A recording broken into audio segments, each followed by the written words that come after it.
36. orrialdeko laugarren ariketa honetan, esaten dute, esatea NF-etako edo horren multzotako zinetakoak diren honako zenbaki hauek. Bakoitza kokatu behar dugu dagokion multzotan. Euki behar dugu kontutan, zenbaki arrunt bat ere zenbaki osoa dela eta razionala eta erreala. Beraz, zenbaki arrunten bat badago, egon behar da lau multzotan ipinita. Vale? Azten gara, -5 laurden.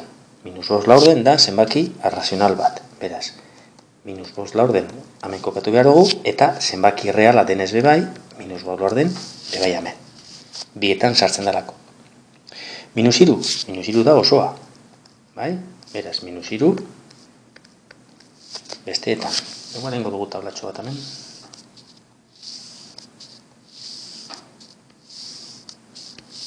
Hobetik usteko.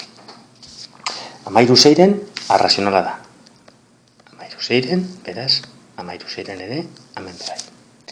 Erro 5, irrazionala denez, bakarri dago hemen. Ez da arrazionala, bai? Erro 16 da 4. Beraz, erro 16 hemen, erro 16 hemen bebai, erro 16 hemen bebai, eta erro 16 hemen bebai. 152, berriro, arrunta da. Beraz, danetan egon bir da, ze arrunta bada osoa da bebai, arrazionala eta baita erreala ere. Eta bat gehi erro 3 zati bi, erro 3 ez denez arrazionala, irrazionala denez, bat gehi erro 3 zati bi bai, irrazionala da. Beraz, hemengo multzoan bakarrik kokatu behar dugu.